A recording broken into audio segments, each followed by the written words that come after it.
and Denzel here. Right now we're in Santiago, Chile, and it's 12:30 in the morning right now. Get up.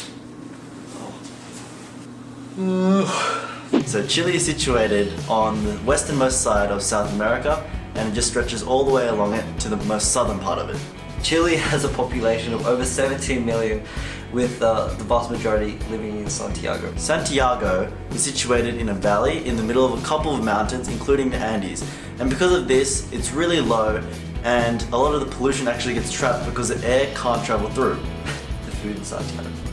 Yeah, it was by far the most frustrating part of the trip so far. Okay, on one hand, there are incredible markets selling fruits, vegetables, meats, and fish, and flowers. On the other hand, a lot of the restaurants that we went to were just really subpar, with the food just tasting bad. Yeah, bad. We even ended up making our own food a couple of nights because we were sort of tired of having really mediocre, expensive food. Okay, wait, so why are we cooking? Because we had crap food, so we just wanted some real authentic stuff, so we bought roast chicken. Or pollo, should we say. Food, so we just decided to cook ourselves. Yeah. Because the best Chilean food is made inside the car. And who can forget the $200 crab? We rented an apartment in the central city area, so there are a lot of historical and cultural sites around. And we were able to do a lot of walking and do a lot of sightseeing at the same time in this local area.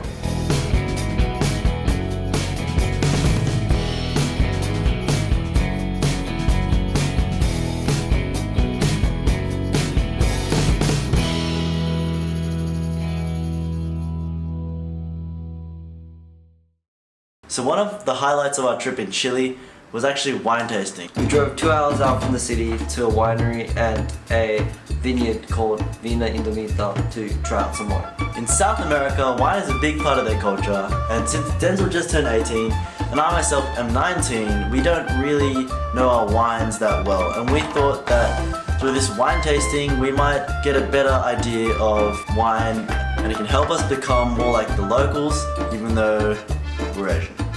Pretty excited. Gonna get drunk. Jokes. Because of the full body and the big structure of the Cabernet. Also, This is so complex. same time deep and more complex, not only fruity. Just more complex. To get a better view of the city, we took a funicular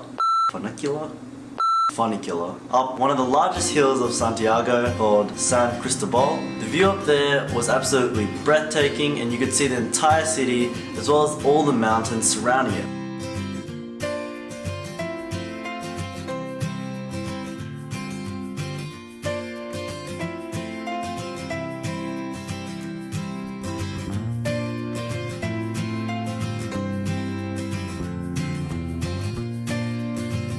Up there was a huge statue of Virgin Mary. It was pretty much a discount Christ the Redeemer, so it pretty much just got us hyped for the real thing in Rio.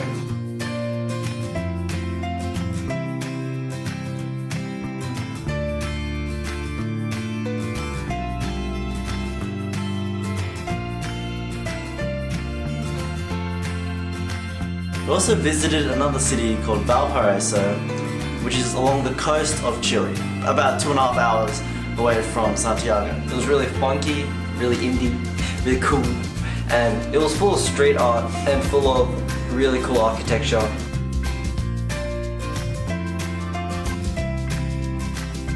What's the motto? We're not hippies, we're happies. Yeah.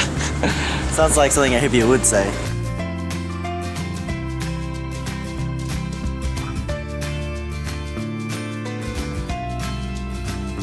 So there are a couple of defining features of Santiago. First one, which is really obvious, is the stray dogs.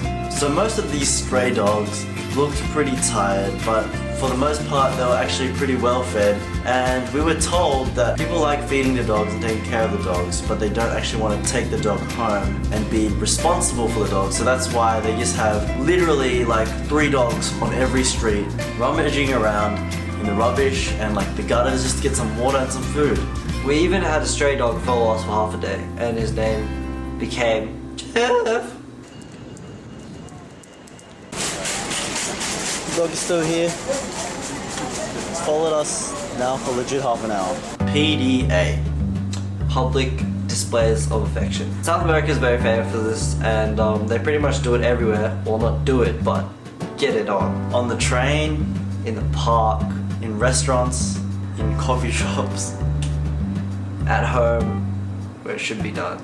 We found these pretty cool coffee shops where they serve you coffee standing up, and you literally just stand there. It's like a standing bar. They just give you coffee, they give you drinks. And only after we left, we realized that the patrons of this shop were actually like city old men, and that the waitresses were young and in tight short dresses. And we realized that this was actually the South American equivalent of Hooters, but for coffee.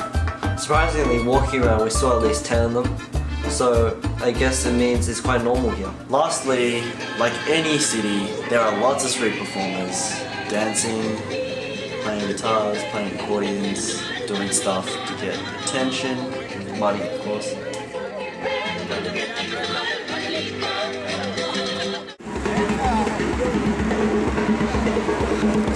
Just saw traffic to street perform.